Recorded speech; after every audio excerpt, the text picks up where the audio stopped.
Hello बच्चों। तो सबका स्वागत है नए वीडियो में जहां पे हम लोग सीख रहे हैं कि क्वेश्चंस कैसे सॉल्व करेंगे। तो अगर तुम भी स्ट्रगल कर रहे हो क्वेश्चंस के अंदर, तुमसे भी क्वेश्चन सॉल्व नहीं हो रहे हो, तो इस चैनल को सब्सक्राइब कर लो ताकि तुम्हारा भी जो क्वेश्चन सॉल्विंग स्किल है वो इम्प्रूव हो। क्योंकि मेन जो होता है फिजिक्स के अंदर वो होता है क्वेश्चंस प्रैक्टिस। अगर मान लो तुम थ्योरी पढ़ लियो बहुत अच्छे से, क्वेश्चन सॉल्व नहीं हो रहे, तो वो उतना ज्यादा फ्रूटफुल नहीं होगा। और अक्सर ज्यादातर बच्चे जो है वो क्वेश्चंस के अंदर ही स्ट्रगल करते हैं, उनको ये नहीं समझ आता है कि सर क्वेश्चन कैसे सॉल्व करेंगे। तो यहाँ पे हम लोग उन्हीं सारे पॉइंट्स को कवर करते हुए कि एक क्वेश्चन का अप्रोच क्या होना चाहिए, ठीक है, क्वेश्चन को कैसे रीड करें कि तुरंत पॉइंट क्लिक करें कि इसमें करना क्या है, उन सारी चीजों को हम लोग डिस्कस करेंगे। तो देखो यहाँ पे हम क्या कर रहे हैं कि अभी रोटेशनल मोशन का 5 क्वेश्चन ले रहे हैं और बेसिकली वो मोमेंट ऑफ इनर्शिया पे बेस्ड है। ठीक है, तो यहाँ पे तुम क्या करना कि इन क्वेश्चंस को पहले खुद से ट्राई करना वीडियो को पॉज करके, और ये देखना कि तुम क्या अप्रोच लगा रहे हो, तुमसे क्वेश्चन सॉल्व हो रहे कि नहीं हो रहे। अगर नहीं हो रहे तो फिर वीडियो के सॉल्यूशन को देखना और ये आइडेंटिफाई करने की कोशिश करना कि कहाँ पे तुम फंस रहे थे, क्या दिक्कत हो रहा था जिस कारण से तुम क्वेश्चन सॉल्व नहीं कर पाए। ठीक है, तो चलो यहाँ पे हम लोग सबसे पहले फर्स्ट क्वेश्चन को पढ़ते हैं, क्या बोल रखा है। तो देखो इसमें क्या है कि हम लोगों को एक बड़ा सा डिस्क दे रखा है of radius R and mass M. ठीक है, एक बड़ा सा डिस्क है of mass M radius R. अब बोल रखा है कि इसमें हम लोग एक होल क्रिएट कर दिए हैं, ठीक है, of radius R by two. ठीक है, तो जैसा तुम देख रहे हो कि यहाँ पे हम लोग एक होल क्रिएट कर दिए सच दैट कि इसका जो सरकमफ्रेंस है, जो होल का सरकमफ्रेंस है वो बड़े वाले डिस्क के सरकमफ्रेंस को टच कर रहा है। तो हम लोग को इस जेड एक्सिस के about moment of inertia find करना है। बात समझ में आया? तो पहले यहाँ पे हम लोग थोड़ा सा एक्सिस को आइडेंटिफाई करते हैं कि आखिर एक्सिस है कौन सा। ठीक है, फिर हम लोग देखेंगे कि यहाँ पे हमारा अप्रोच क्या होगा, कि कैसे हम लोग सॉल्व करेंगे। तो देखो ये जो एक्सिस है वो इस कैविटी वाले, जो कैविटी है हमारा, ठीक है, उसके सेंटर से पास कर रहा है और उसके प्लेन के परपेंडिकुलर है। ठीक है, ये एक्सिस का ध्यान होना चाहिए। मोमेंट ऑफ इनर्शिया के अंदर हम लोग को एक्सिस का बहुत ही खास करके ध्यान होना होता है। ठीक है, अगर तुम एक्सिस गलत ले लिए तो फिर तुम्हारा आंसर गलत आएगा। तो यहाँ पे आई होप कि एक्सिस हम लोगों को क्लियर होगा। तो एक्सिस जो है वो इस होल के सेंटर से पास कर रहा है और प्लेन के परपेंडिकुलर है। अब सवाल ये है कि सर क्वेश्चन कैसे सॉल्व करेंगे, क्या अप्रोच होना चाहिए। तो देखो सबसे पहले बात, तो क्वेश्चन पढ़ के अपने को ये लग रहा है कि यहाँ पे कहीं ना कहीं कैविटी मास कॉन्सेप्ट यूज होगा। ठीक है, क्योंकि हम लोगों को पता है कि जब भी किसी बॉडी से कुछ पार्ट को रिमूव करते हैं तो वहां पे कैविटी का कॉन्सेप्ट यूज होता है हमारा। ठीक है, या तुम बोल सकते हो कि सर जो नेगेटिव मास कॉन्सेप्ट है वो यूज होगा। तो ऐसे क्वेश्चंस को सॉल्व करने का अप्रोच क्या होता है ना, कि सबसे पहले हम लोग ये फाइंड करते हैं कि जिस पार्ट को हम रिमूव किए वहां से कितना मास रिमूव हुआ। उसके बाद हम लोग क्या करते हैं कि उतना ही मास ऐड कर देते हैं पॉजिटिव में। बट अगर हम लोग सिर्फ पॉजिटिव मास ऐड करते हैं तो क्या होता है, ठीक है, कि जो कंडीशन है क्वेश्चन का वो चेंज हो जाता है। तो ध्यान रखना आप लोगों को कि जो गिवन कंडीशन है क्वेश्चन का वो चेंज ना हो। ठीक है, तो उसके लिए हम लोग क्या करेंगे कि उतना ही नेगेटिव मास ऐड कर देंगे और फिर हम लोग को दो बॉडीज मिल जाएंगे, एक पॉजिटिव मास का एक नेगेटिव मास का। दोनों बॉडीज का हम लोग मोमेंट ऑफ इनर्शिया फाइंड करेंगे गिवन एक्सिस के अबाउट, और अल्जेब्रिकली ऐड करके हम लोग पूरे सिस्टम का मोमेंट ऑफ इनर्शिया फाइंड कर लेंगे। ओके, चलो तो यहाँ पे हम लोग सॉल्व करके देखते हैं कि सर सॉल्व क्या होगा। ठीक है, सॉल्यूशन क्या होगा। तो सबसे पहले हम लोग मान लेते हैं कि जो पार्ट हम लोग रिमूव किए वहां से जो रिमूव्ड मास हुआ वो एम डैश हुआ। ठीक है, अब ये कैसे फाइंड करेंगे। तो सबसे पहले तुम क्या करो कि जो बड़ा वाला डिस्क है उसका यूनिट एरिया का मास फाइंड कर लो, मास पर यूनिट एरिया। तो यहाँ पे अगर तुम मास पर यूनिट एरिया अगर देखो तो ये हो जाएगा that is m divided by pi R square. तो अब हम लोग उस एरिया को मल्टीप्लाई कर देंगे जिस एरिया के अंदर मास फाइंड करना है। तो तुम बोलोगे सर ये जो होल है, ठीक है, उसके अंदर हम लोग को मास फाइंड करना है, तो इसका एरिया कितना हो जाएगा that is pi R square by 4। तो सॉल्व करोगे तो पाई आर स्क्वायर कैंसिल। तो फ्रॉम हियर m डैश का जो वैल्यू अपने को मिल जाएगा वो कितना हो जाएगा बोलो, दैट इज m बाई 4। तो पहला काम अपना हो गया। बात समझ रहे हो। ठीक है, देखो जो भी कैविटी वाला क्वेश्चन मिलेगा इसका अप्रोच यही है। ठीक है, पहले तुमको रिमूव्ड मास फाइंड करना होगा, कितना मास रिमूव किए। नाउ नेक्स्ट अप्रोच क्या होगा कि जितना मास तुम रिमूव किए उतना ही मास ऐड कर दो। तो यहाँ पे हम क्या किए, m बाई 4 मास ऐड कर दिए। बट साथ ही साथ ध्यान रखना है कि अगर सिर्फ पॉजिटिव मास ऐड करेंगे, ठीक है, तो कोई क्वेश्चन का जो कंडीशन है वो चेंज हो जाएगा। तो हम लोग क्या करेंगे, ठीक है, कि यहाँ पे मास डेंसिटी जीरो करने के लिए उतना ही नेगेटिव मास ऐड कर देंगे। अब इससे होगा क्या, ये जो पॉजिटिव मास है m बाई 4 और जो रिमेनिंग पोर्शन का मास है वो मिलकर हम लोग को एक पॉजिटिव मास का डिस्क देगा। बट साथ ही साथ हम लोगों को एक नेगेटिव मास का छोटा वाला डिस्क मिलेगा। अब इन दोनों का मोमेंट ऑफ इनर्शिया हम लोग फाइंड करेंगे जेड एक्सिस के अबाउट। बात समझ रहे हो, और उनको अल्जेब्रिकली ऐड कर देंगे। तो देखो पहले हम मान लेते हैं कि जो बड़ा वाला डिस्क है उसका मोमेंट ऑफ इनर्शिया क्या होगा इस जेड एक्सिस के अबाउट। नाउ अब अगर तुम डायरेक्टली देखो तो इस जेड एक्सिस के अबाउट इस बड़े वाले डिस्क का मोमेंट ऑफ इनर्शिया तो नहीं पता। हम लोगों को कौन से एक्सिस के अबाउट डायरेक्टली याद होता है, जो डिस्क के सेंटर से पास करता है और प्लेन के परपेंडिकुलर। तो मान लो कि यहाँ पे हम लोग एक एक्सिस लिए जो बड़े वाले डिस्क के सेंटर से पास कर रहा है और प्लेन के परपेंडिकुलर है। ठीक है, और इस एक्सिस को हम लोग बोल दिए ए बी। तो अगर हम तुमसे पूछे कि इस एक्सिस इस बड़े वाले डिस्क का एक्सिस ए बी के अबाउट मोमेंट ऑफ इनर्शिया क्या होगा, तो वो तो झट से तुम बता दोगे कि सर ये हो जाएगा m r square by 2। But question में हम लोगों को AB के अबाउट नहीं चाहिए, हम लोगों को Z एक्सिस के अबाउट चाहिए। तो जरा बताओ कि Z एक्सिस के अबाउट कैसे फाइंड करेंगे? डायरेक्टली तो उसके अबाउट हम लोगों को नहीं याद होता है। अब यहाँ पे हम लोग कोई ना कोई थ्योरम अप्लाई करेंगे। हम लोगों को पता है कि जब, ठीक है, स्टैंडर्ड एक्सिस के अलावे किसी और एक्सिस के अबाउट मोमेंट ऑफ इनर्शिया पूछता है, तो हम लोग कोई ना कोई थ्योरम यूज करते हैं, या जो बेसिक अप्रोच होता है मेथड ऑफ इंटीग्रेशन, उसको हम लोग यूज करते हैं। तो यहाँ पे हम लोग क्या करेंगे, ठीक है, थ्योरम का ही यूज करेंगे। और कौन सा? तो बेसिकली तुम देख रहे हो कि जो जेड एक्सिस है वो इस एक्सिस AB के पैरेलल है, और एक्सिस AB जो है वो बड़े वाले डिस्क के सेंटर से पास कर रहा है। तो कहीं ना कहीं यहाँ पे क्या होगा कि इन दोनों के बीच हम लोग पैरेलल एक्सिस थ्योरम अप्लाई कर देंगे। तो उसके लिए हम लोग को इन दोनों के बीच का डिस्टेंस चाहिए होगा, और डिस्टेंस होगा वो कितना हो जाएगा हमारा, r/2। ठीक है, तो आई जेड अगर हम लोग देखें तो ये क्या हो जाएगा, तो जो भी एक्सिस AB के अबाउट हम लोग को मोमेंट ऑफ इनर्शिया मिला है mr²/2, उसमें हम लोग ऐड कर देंगे m×d²। तो यहाँ पे d क्या हो जाएगा, r/2, तो उसका स्क्वायर हो जाएगा r²/4। तो अगर हम लोग सॉल्व करके अगर देखें, ठीक है, तो जेड के अबाउट मोमेंट ऑफ इनर्शिया क्या मिल जाएगा, बताओ बताओ। ठीक है, तो तुम बोलोगे सर ये हो जाएगा दैट इज 3mr²/4। तो बड़े वाले डिस्क का मोमेंट ऑफ इनर्शिया हम लोग फाइंड कर लिए जेड एक्सिस के अबाउट। अब क्या करेंगे हम लोग कि जो छोटा वाला डिस्क है उसका भी जेड एक्सिस के about moment of inertia find करेंगे और ऐड कर देंगे। बस यहाँ पे एक बात ध्यान रखना है कि जब इस छोटे वाले डिस्क का मोमेंट ऑफ इनर्शिया फाइंड करेंगे तो उस केस में उसके मास को नेगेटिव ही रखेंगे। ठीक है, अब तुम बोलोगे सर मास तो नेगेटिव नहीं होता, बट हाँ इसका अप्रोच यही होता है कि सॉल्व करने के लिए कुछ देर के लिए हम लोग मास को नेगेटिव लेके चलेंगे। तो जरा बताओ कि जो छोटा वाला डिस्क है उसका जेड एक्सिस के अबाउट मोमेंट ऑफ इनर्शिया क्या होगा। अब देखो ये जो एक्सिस है वो तो डायरेक्टली इस छोटे वाले डिस्क के सेंटर से पास कर रहा और प्लेन के परपेंडिकुलर है, तो इसके अबाउट तो डायरेक्टली हम लोग को फॉर्मूला याद होता है, कितना होता है, तुम बोलोगे सर mr²/2। बस यहाँ पे इसका जो मास है उसको लेना है, तो इसका मास कितना है अपने पास, माइनस का m/4। ठीक है, रेडियस कितना है r/2, तो ये हो जाएगा r²/4, एंड इसको हम लोग 2 से डिवाइड कर देंगे। ठीक है, तो सॉल्व करने पे ये वैल्यू कितना मिल जाएगा बताओ, तो ये हो जाएगा that is minus of mr² divided by 32, ये हम लोग को मिल जाएगा। तो अब अगर हम लोग पूरे सिस्टम का जेड एक्सिस के about total moment of inertia देखें तो ये क्या हो जाएगा कि दोनों के मोमेंट ऑफ इनर्शिया को हम लोग ऐड कर देंगे अलजेब्रिकली। तो ये हो जाएगा दैट इज 3mr²/4 माइनस ये हो जाएगा अपने पास mr²/32। बात समझ में हम लोगों को। चलो इसको सिंप्लीफाई करके हम लोग देख लेते हैं। तो सबसे पहले डिनोमिनेटर का एलसीएम कितना हो जाएगा, 32। ठीक है, और ये हो जाएगा that is 24mr² minus mr², ये वैल्यू हम लोगों को मिल जाएगा। तो अगर यहाँ पे सॉल्व करके देखें तो जरा बताओ कि फाइनली जो टोटल मोमेंट ऑफ इनर्शिया हम लोगों को मिलेगा जेड एक्सिस के अबाउट वो कितना हो जाएगा, तुम बोलोगे सर ये हो जाएगा दैट इज 23mr²/32, ये हमारा फाइनल आंसर है। तो जरा कमेंट करके बताना कि क्या तुम्हारा आंसर ये आया या नहीं आया। ठीक है, कहाँ पे तुम मिस्टेक कर रहे थे, कहाँ पे डिफिकल्टी फेस कर रहे थे। ठीक है, चलो इसी तरीके से अब यहाँ पे हम लोग नेक्स्ट क्वेश्चन को डिस्कस करते हैं। ठीक है, अब नेक्स्ट क्वेश्चन जो है, ठीक है, वो more than one correct question है अपने पास, इसमें एक से ज्यादा ऑप्शंस करेक्ट हो सकते हैं, तो थोड़ा सा सावधानी से अपने को काम करना पड़ेगा।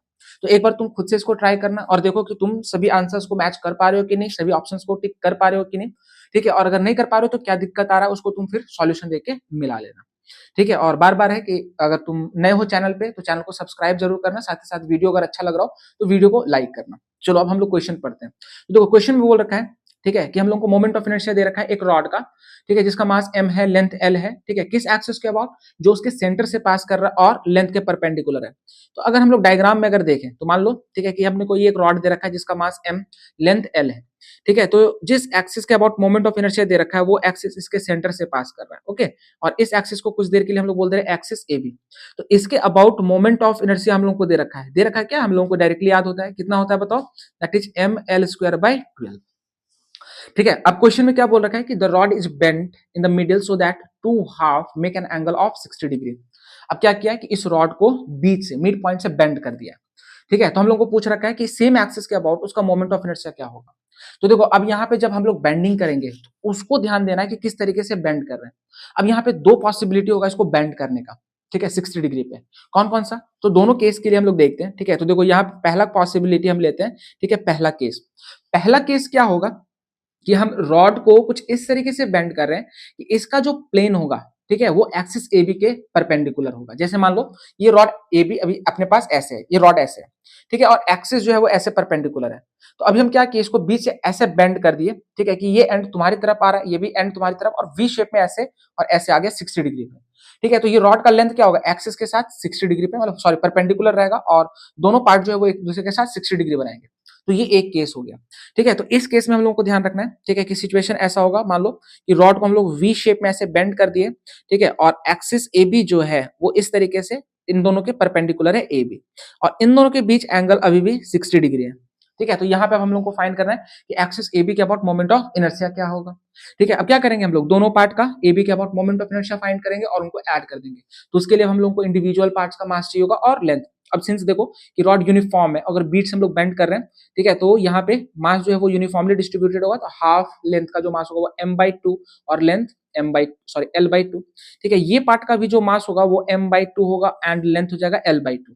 ठीक है, अब बाई सिमेट्री हम लोग बोल सकते हैं कि सर दोनों पार्ट का एक्सिस ए बी के about moment of inertia same होगा।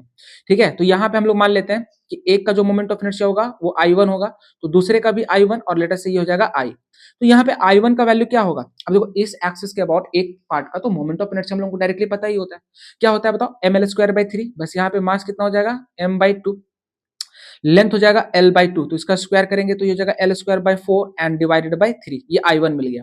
तो जो एक्सिस AB के about total moment of inertia होगा क्या हो जाएगा, that is 2 times of this, तो ये हम लोगों को मिल जाएगा दैट इज 2ml²/24।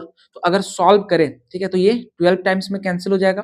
तो एक्सिस AB के अबाउट मोमेंट ऑफ इनर्शिया क्या हो जाएगा, तुम बोलोगे ml²/12। तो ये एक आंसर अपना निकला है कि नहीं। चलो देखो कोई ऑप्शन मैच कर रहा है, yes ml²/12 that is option B match कर रहा है। बट यहाँ पे एक और आंसर हो सकता है, कैसे, तो दूसरा पॉसिबिलिटी क्या होगा, सोचना सोचना जरा सोच के बताना कि कैसे इसको हम लोग बेंड कर सकते हैं। तो देखो केस 2 में हम लोग क्या करेंगे ना, बात समझना, कि इस रॉड को कुछ इस तरीके से बेंड करेंगे सच दैट कि दोनों रॉड जो है वो उसी प्लेन में लाई करेंगे जिस प्लेन के अंदर हमारा एक्सिस ए बी होगा। तो मान लो ये अपने पास एक्सिस ए बी है, ठीक है, अब रॉड को हम लोग इस तरीके से बेंड कर दिए, ठीक है, कि ये दोनों जो है वो भी उसी प्लेन में, बात समझ रहे हो। ठीक है, तो ये एक्सिस के साथ एंगल बना रहा होगा 30 डिग्री और ये बना रहा होगा 30 डिग्री, तो दोनों के बीच कितना हो जाएगा हमारा एंगल 60 डिग्री। ये एक केस हो गया। अब इसमें जो फॉर्मूला लगेगा वो कौन सा लगेगा, तुमको पता होगा कि अगर कोई एक्सिस जो रॉड के लेंथ के साथ थीटा एंगल बना रहा हो और एक एंड से पास कर रहा हो, तो उसके बाद मोमेंट ऑफ इनर्शिया क्या होता है, ml²/3 sin स्क्वायर थीटा, वो फॉर्मूला यूज हो जाएगा। तो यहाँ पे अगर इंडिविजुअल पार्ट का मास देखें तो m/2 हो जाएगा, लेंथ L/2, इसका भी मास क्या हो जाएगा m/2 और लेंथ हो जाएगा L/2। अब बाई सिमेट्री हम लोग फिर से बोलेंगे कि सर फिर से दोनों का मोमेंट ऑफ इनर्शिया जो होगा वो सेम हो जाएगा, लेट अस से I1 I1। ठीक है, तो यहाँ पे हम लोग बोल सकते हैं कि दोनों का मोमेंट ऑफ इनर्शिया सेम होगा और लेट अस से ये I के इक्वल हो जाएगा। तो यहाँ पे अगर हम लोग मोमेंट ऑफ इनर्शिया I1 अगर देखें तो डायरेक्ट फॉर्मूला यूज कर लेंगे हम लोग। ठीक है, तो ये हो जाएगा ml²/3 sin square theta, but mass है m/2। ठीक है, और ये हो जाएगा L² डिवाइडेड बाय 4। ठीक है, ml²/3, इसको हम लोग 3 से डिवाइड भी करेंगे और ये हो जाएगा साइन स्क्वायर थीटा, तो थीटा का वैल्यू कितना हो जाएगा 30 डिग्री। तो अगर सॉल्व करें हम लोग तो I1 का वैल्यू कितना मिल जाएगा बोलो। ठीक है, तो ये हो जाएगा अपने पास ml², ठीक है, डिवाइडेड बाय ये हो जाएगा 8 24 और इधर से अपने को 1/4 और मिलेगा। ठीक है, तो ये हो जाएगा क्या, दैट इज 2 × 4 × 3। ठीक है, और साइन 30 डिग्री होता है 1/2, उसका स्क्वायर करेंगे तो ये हो जाएगा 1/4। तो फाइनली अगर हम लोग दोनों का देखें कि सर जो टोटल मोमेंट ऑफ इनर्शिया होगा एक्सिस ए बी के अबाउट वो कितना हो जाएगा, that is 2 times of this, तो ये हम लोगों को मिल जाएगा ml² divided by that is 48। ये एक आंसर अपना और रहा। ठीक है, तो देखो कोई ऑप्शन मैच कर रहा है क्या, तो एक आंसर अपना पास ml²/48 भी होगा। ठीक है, तो यहाँ पे मोर देन 1 करेक्ट था, तो option A and option B हमारा सही हो जाएगा। तो कमेंट करके बताना कि क्या तुम दोनों ऑप्शन सही किए थे या एक ही आंसर निकाल पाए थे। ठीक है, अगर एक ही आंसर निकाल पाए तो दूसरा क्या मिस्टेक हुआ उसको एनालाइज करना। ठीक है, और ध्यान रखना है कि नेक्स्ट टाइम से गलती ना हो। चलो आगे बढ़ते हैं, हम लोग नेक्स्ट क्वेश्चन को डिस्कस करेंगे। ठीक है, तो फिर से वीडियो को पॉज करके पहले इस क्वेश्चन को ट्राई करना और ये देखना कि तुम सॉल्व कर पा रहे हो कि नहीं। ठीक है, फिर यहाँ पे हम यहाँ पे सॉल्यूशन बता रहे हैं तुम लोगों को। तो देखो क्वेश्चन में क्या बोल रखा है कि अपने पास एक थिन रॉड है जिसका टोटल लेंथ है 4L, टोटल मास है 4m, और उसको हम लोग क्या किए, ठीक है, इस तरीके से एक डब्ल्यू शेप के स्ट्रक्चर में चेंज कर दिए बेंड करके। ठीक है, सच दैट कि जो इंडिविजुअल पार्ट्स है वो एक रॉड की तरह बिहेव करने लग जाएंगे। ठीक है, इक्वल लेंथ का है तो मास भी इक्वल होगा। ठीक है, तो मान लो इंडिविजुअल पार्ट का मास जो है वो m लेंथ l, इसका भी मास m लेंथ l, मास m लेंथ l, मास m लेंथ l, ये दे रखा है। अब अपने से पूछ रखा है कि इस पूरे अरेंजमेंट का, ठीक है, इस पूरे फ्रेम का इस पॉइंट O से पास करने वाला जो एक्सिस है और इसके प्लेन के परपेंडिकुलर उसके अबाउट मोमेंट ऑफ इनर्शिया क्या होगा। कैसे फाइंड करेंगे जरा सोच के बताओ। तो देखो अगर इस पूरे अरेंजमेंट का मोमेंट ऑफ इनर्शिया फाइंड करना है तो हम लोग क्या करेंगे कि इन इंडिविजुअल रॉड्स का, ठीक है, इस पॉइंट O से पास करने वाला एक्सिस के about moment of inertia find करेंगे और उनको ऐड कर देंगे। ध्यान देना। तो देखो पहले अगर हम लोग इन दोनों रॉड्स का देखें तो इनका तो डायरेक्टली आ जाएगा। क्यों? क्योंकि ये एक्सिस जो है वो इन दोनों रॉड के एक एंड से पास कर रहा है और लेंथ के परपेंडिकुलर है, और उस एक्सिस के अबाउट तो हम लोग को डायरेक्टली मोमेंट ऑफ इनर्शिया पता होता है। तो हम मान लेते हैं कि इस रॉड का मोमेंट ऑफ इनर्शिया होगा I1, तो इस रॉड का भी मोमेंट ऑफ इनर्शिया क्या हो जाएगा? I1। तो यहाँ पे अगर हम साइड में डायरेक्टली I1 का वैल्यू लिख ले तो जरा बताओ कितना हो जाएगा? तो सर इस रॉड का पॉइंट O से पास करने वाला जो एक्सिस है उसके अबाउट मोमेंट ऑफ इनर्शिया हो जाएगा ml²/3। ठीक है, उसको 2 टाइम्स कर देंगे, दोनों रॉड का मिल जाएगा। सिमिलरली अब देखो इस रॉड का और इस रॉड का अगर देखें, इस रॉड का और इस रॉड का अगर देखें तो बाय सिमेट्री दोनों का मोमेंट ऑफ इनर्शिया सेम होगा। तो हम मान लेते हैं कि इसका मोमेंट ऑफ इनर्शिया I2 होगा, तो इसका भी मोमेंट ऑफ इनर्शिया I2 हो जाएगा। अब I2 फाइंड कैसे करेंगे? तो देखो अगर हम लोग को इस पॉइंट O के अबाउट फाइंड करना है तो इस एक्सिस के अबाउट हम लोग को रॉड का तो डायरेक्टली याद नहीं होता है। किसके अबाउट याद होता है? या तो सेंटर से पास करने वाला जो एक्सिस होगा और लेंथ के परपेंडिकुलर, या उसके एक एंड से पास करने वाला जो एक्सिस होगा और लेंथ के परपेंडिकुलर। बट यहाँ पे तो एक्सिस कुछ और ही है। तो अब यहाँ पे हम फिर से क्या करेंगे? कोई ना कोई थ्योरम अप्लाई करेंगे। तो देखो इस सेंटर से पास करने वाला जो एक्सिस है और पॉइंट O से जो पास करने वाला एक्सिस है वो दोनों एक दूसरे के पैरेलल है, तो यहाँ पे हम लोग पैरेलल एक्सिस थ्योरम लगा देंगे। ठीक है, तो उसके लिए हम लोग को ये डिस्टेंस चाहिए होगा, तो मान लो ये डिस्टेंस हो जाएगा d। ठीक है, तो अब देखो कि अगर हम लोग I2 का वैल्यू यहाँ से देखें तो वो क्या हो जाएगा? तो पहले सेंटर से पास करने वाला एक्सिस के अबाउट मोमेंट ऑफ इनर्शिया कितना होता है? तुम बोलोगे सर ml²/12 प्लस अगर हम लोगों को O के अबाउट चाहिए तो ये हो जाएगा m इंटू डी स्क्वायर। तो अब हम लोग को यहाँ पे d का वैल्यू चाहिए होगा, तो जरा बताओ d का वैल्यू क्या हो जाएगा? तो देखो इस राइट एंगल ट्रायंगल में अगर हम लोग देखें, यहाँ पे अगर हम लोग इसको ज्वाइन कर दे तो एक राइट एंगल ट्रायंगल बन जाएगा। ठीक है, जिसमें ये जो लेंथ होगा हमारा वो हाइपोटेनियस हो जाएगा। ठीक है, तो वो हो जाएगा that is L² plus L²/4। तो अगर तुम सॉल्व करोगे तो यहाँ पे d का वैल्यू कितना मिल जाएगा? That is √5L/2।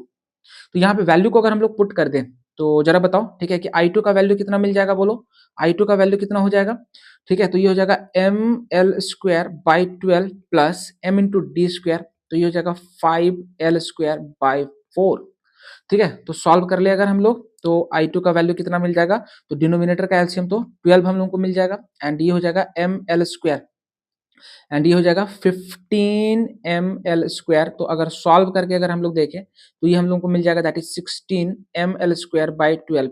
ये फर्दर और सिंप्लीफाई हो सकता है अपने पास। ठीक है, जैसे देखो ये 8 टाइम्स में चला जाएगा, ये 6 टाइम्स में चला जाएगा अपने पास। ठीक है, ये 3 टाइम्स में चला जाएगा, ये 4 टाइम्स में। तो फाइनली हम लोग बोल सकते हैं कि सर I2 का वैल्यू जो होगा वो 4ml²/3 हो जाएगा। तो यहाँ पे अगर हम लोग finally total moment of inertia अगर देखें, ठीक है, टोटल, तो वो क्या हो जाएगा? That is 2 times of I1 plus I2। ठीक है, तो वैल्यूज को पुट करके देखो तो I1 का वैल्यू कितना मिल रहा है? बोलो that is ml²/3 plus I2 कितना मिला अपने को? 4ml²/3। तो सॉल्व करके अगर हम लोग देखें तो ये हम लोग को मिल जाएगा दैट इज 2 टाइम्स ऑफ, ठीक है, ये कितना हो जाएगा? 5ml²/3। तो अगर हम लोग सॉल्व करेंगे तो कितना मिल जाएगा? बोलो दैट इज 10ml²/3। ये हमारा फाइनल आंसर है। तो जरा देखते हैं कि कौन ऑप्शन मैच कर रहा है हमारा, दैट इज ऑप्शन बी। ठीक है, तो करेक्ट आंसर जो होगा हमारा वो हो जाएगा 10ml²/3। तो ये भी एक बढ़िया क्वेश्चन है। ठीक है, और हो सकता है कि तुम्हारे एग्जाम में कहीं ना कहीं पूछ ले, तो इस क्वेश्चन को अच्छे से प्रैक्टिस कर लेना। ठीक है, और कमेंट करके बताना कि तुम्हारे एग्जाम में पूछा गया था या नहीं पूछा गया था। चलो, तो अब यहाँ पे हम लोग अगला क्वेश्चन डिस्कस करते हैं। ठीक है, तो जो नेक्स्ट क्वेश्चन अपना वो जेई में पूछा गया है, बहुत इंपॉर्टेंट क्वेश्चन है। ठीक है, आईआईटी जेई 2000 के अंदर पूछा गया था। ठीक है, अब देखो कितना आसान और मतलब थोड़ा सा घुमाया था क्वेश्चंस के अंदर। ठीक है, बट इसको हम लोग सॉल्व कर सकते हैं, ऐसा कोई दिक्कत है नहीं। तो पहले क्वेश्चंस पढ़ो, इसमें बोल क्या रहा है। तो देखो बोल रखा है कि अपने पास एक थिन वायर है जिसका टोटल लेंथ एल है। ठीक है, उसका जो लीनियर मास डेंसिटी है वो हम लोग को दे रखा है रो, और उसको हम लोग सर्कुलर लूप के फॉर्म में कन्वर्ट कर दिए जैसा कि डायग्राम में दे रखा है। एंड हमसे पूछ रखा है, ठीक है, कि ये जो एक्सिस है एक्स एक्स डैश जो इस सर्कल का टेंजेंट है, ठीक है, उसके बाद मोमेंट ऑफ इनर्शिया क्या होगा। तो देखो अब अगर हम लोग इस लूप का मोमेंट ऑफ इनर्शिया देखें तो इस एक्सिस के अबाउट तुम लोगों को डायरेक्टली याद नहीं होता है, बता है कि नहीं?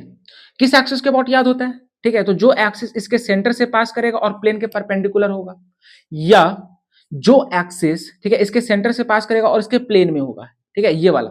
ठीक है, इसके अबाउट मोमेंट ऑफ इनर्शिया कितना होता है बताओ? That is mr²/2। वो कैसे आता है बताओ? ठीक है, that is perpendicular axis theorem. Directly तुम लोगों को याद होता है इसके सेंटर से पास करने वाला जो एक्सिस होगा, ठीक है, और प्लेन के परपेंडिकुलर होगा।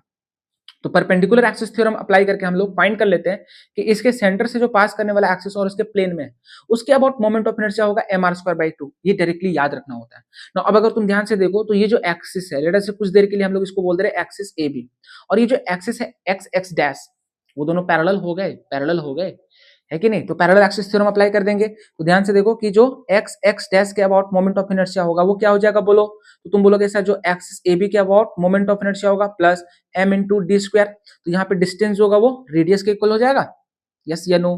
तो यहाँ पे वैल्यूज को पुट करके अगर देखें तो एक्सिस ए बी के अबाउट मोमेंट ऑफ इनर्शिया कितना मिला? तुम बोलोगे M R square by two plus ये हो जाएगा एम आर स्क्वायर। तो जरा बता दो सॉल्व करके आंसर कितना हो जाएगा ये? तुम बोलोगे सर ये हो जाएगा 3mr² बाई 2। बट तुम बोलोगे सर ये m के टर्म में तो कहीं आंसर ही नहीं दिख रहा, कहीं गलत कर दिए क्या? नहीं नहीं नहीं, कुछ भी गलत नहीं किए। देखो एक्चुअली क्या है कि यहाँ पे डायरेक्टली मास और रेडियस ना देके क्या क्या दे रखा है हम लोगों को? सर लेंथ दे रखा है, लीनियर मास डेंसिटी दे रखा है, और इन्हीं के हेल्प से हम लोग को मास और रेडियस फाइंड करना होगा। समझ रहे हो मेरी बात को?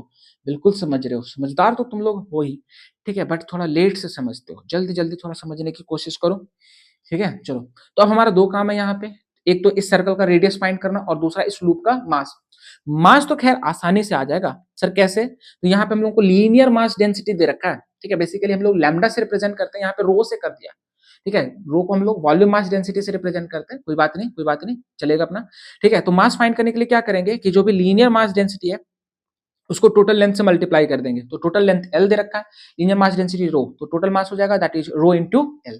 नाउ अब रेडियस फाइंड करने के लिए क्या कॉन्सेप्ट अप्लाई करेंगे? तो देखो जब वायर को सर्कुलर लूप के फॉर्म में कन्वर्ट करेंगे तो उसका लेंथ तो चेंज नहीं करेगा, तो यहाँ पे इस सर्कल का जो सरकमफ्रेंस होगा 2πr, ठीक है, वो वायर के लेंथ के इक्वल हो जाएगा, तो यहाँ से रेडियस कितना मिल जाएगा? L/2π, ठीक है। तो यहाँ से हम लोग मास का वैल्यू और यहाँ से रेडियस का वैल्यू पुट कर देते हैं इसमें, तो फाइनली एक्स एक्स डैश के अबाउट जो मोमेंट ऑफ इनर्शिया होगा वो क्या हो जाएगा बताओ? तो 3/2 तो बाहर आ जाएगा अपने पास, m अपने को कितना मिल गया?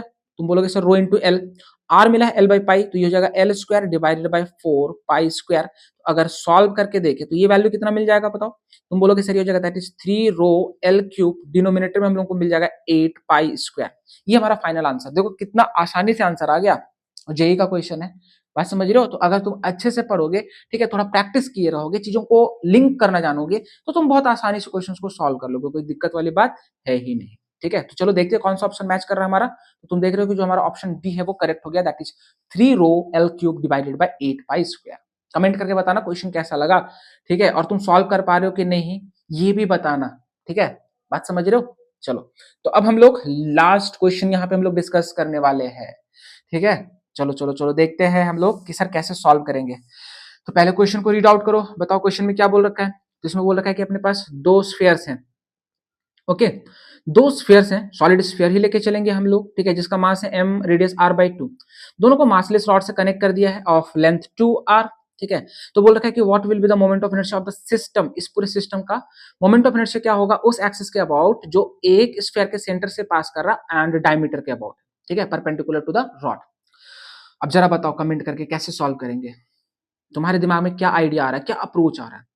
तो तुम बोलोगे कि सर जब भी अपने पास कोई ऐसा सिस्टम हो जिसमें एक से ज्यादा बॉडीज होते हैं और उनका किसी एक्सिस के about moment of inertia find करना होता है, तो हम लोग क्या करते हैं कि सारे बॉडीज का गिवन एक्सिस के about moment of inertia find करते हैं और उनको ऐड कर देते हैं, तो वही हमारा आंसर होता है। तो यहाँ पे भी हम लोग क्या करेंगे कि इन दोनों स्फीयर का, ठीक है, इस एक्सिस वाई वाई डैश के about moment of inertia find करेंगे और ऐड कर देंगे।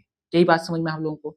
तो चलो देखो यहाँ पे अगर हम लोग देखें, ठीक है, कि सर वाई वाई डैश के अबाउट, ठीक है, इस स्फीयर का जो मोमेंट ऑफ इनर्शिया होगा इसको हम लोग बोल दे रहे 1, ठीक है, और ये क्या हो जाएगा इसके अबाउट, तो डायरेक्टली हम लोग को याद होता है। तो अगर इसको हम लोग सॉलिड स्फीयर लेके चल रहे हैं, ठीक है, तो डायमीटर के अबाउट मोमेंट ऑफ इनर्शिया क्या होता है 2/5 mr², तो मास तो m है बट रेडियस r/2 है, तो ये हो जाएगा अपने पास r²/4। तो अगर हम लोग सॉल्व करेंगे तो ये 2 टाइम्स में कैंसिल हो जाएगा, तो ये कितना मिल जाएगा अपने को? तुम बोलोगे सर mr²/10, ये मिल गया ना। अब हम लोग को फाइंड करना होगा कि ये वाले स्फीयर का वाई वाई डैश के अबाउट मोमेंट ऑफ इनर्शिया क्या होगा। तो देखो इसके अबाउट अगर हम लोग देखें तो डायरेक्टली तो याद नहीं है, तो हम लोग को कहीं ना कहीं थ्योरम अप्लाई करना पड़ेगा। कौन सा थ्योरम अप्लाई करेंगे बताओ बताओ जल्दी से कमेंट करके। तुम बोलोगे सर ये दोनों एक्सिस तो पैरेलल दिख रहे हैं, ठीक है, और ये एक्सिस जो है सेंटर ऑफ मास से पास करने वाला एक्सिस के, ठीक है, सेंटर ऑफ मास से पास करने वाला एक्सिस है अपने पास, तो कहीं ना कहीं यहाँ पे हम लोग पैरेलल एक्सिस थ्योरम अप्लाई करेंगे। ऑब्वियस सी बात है, बॉडी जो है वो 3D है, तो हम लोग परपेंडिकुलर के बारे में तो सोचेंगे भी नहीं, क्योंकि परपेंडिकुलर एक्सिस थ्योरम सिर्फ 2 डायमेंशनल बॉडीज के लिए एप्लीकेबल होता है। तो देखो कि अगर हम लोग यहाँ पे दूसरे स्फीयर का वाई वाई डैश के अबाउट मोमेंट ऑफ इनर्शिया देखें तो उसको वाई वाई डैश 2 बोल देते हैं, तो ये किसके इक्वल हो जाएगा बताओ? ठीक है, तो इस P के अबाउट जो मोमेंट ऑफ इनर्शिया होगा सेंटर से पास करने वाला, ठीक है, प्लस ये हो जाएगा m इंटू डी स्क्वायर। तो जरा बताओ कि इन दोनों के बीच का डिस्टेंस 2r, तो ये हो जाएगा 4r स्क्वायर। ठीक है, अब p के अबाउट क्या हो जाएगा, तुम बोलोगे सर ये हो जाएगा that is 2/5 m into R square, तो उसका भी रेडियस r/2 है। ठीक है, तो ये r स्क्वायर बाई 4 हो जाएगा, प्लस ये हो जाएगा 4m r स्क्वायर। तो अगर हम लोग सॉल्व करके देखें, ठीक है, तो ये वैल्यू कितना मिल जाएगा, mr स्क्वायर बाई 10 प्लस ये हो जाएगा 4mr स्क्वायर। तो जरा बताओ सॉल्व करके कितना मिल जाएगा, ये हो जाएगा that is 41mr square by 10। क्या ये बात समझ में आ हम लोगों को, बिल्कुल समझ में आ। नाउ अब हम लोग क्या करेंगे, दोनों को ऐड कर देंगे, तो तुम बोलोगे कि सर जो टोटल मोमेंट ऑफ इनर्शिया होगा, ठीक है, वो दोनों का सम हो जाएगा। तो ये बेसिकली हो जाएगा अपने पास mr square by 10 plus 41mr square by 10। तो जरा बताओ ये आंसर कितना मिल जाएगा। ठीक है, तो ये हो जाएगा that is 42mr square by 10। ठीक है, अब देखो इस फॉर्म में कोई ऑप्शन है, चेक करो। तुम बोलोगे सर नहीं, बिल्कुल भी नहीं है। तो इसको थोड़ा हम लोग सिंप्लीफाई करेंगे, क्या आंसर मिल जाएगा। तो देखो ये 2 टाइम्स में चला जाएगा 21 और ये 5 टाइम्स में चला जाएगा। ठीक है, तो सॉल्व करने पे क्या मिल रहा है हम लोगों को, 21mr स्क्वायर बाई 5। ये हमारा फाइनल आंसर है। तो जरा बताओ कौन सा ऑप्शन करेक्ट हो जाएगा, 21/5 mr square, that is option A. क्या ये बात समझ में आया। तो ये वीडियो कैसा लगा कमेंट करके बताना। ठीक है, और अगर तुमको इसी तरीके से क्वेश्चंस प्रैक्टिस करने हैं, ये सीखना है कि सर क्वेश्चन कैसे सॉल्व करते हैं, तो चैनल को सब्सक्राइब जरूर कर लेना, साथ ही साथ लाइक बटन जरूर दबाना और अपने फ्रेंड के साथ शेयर करना।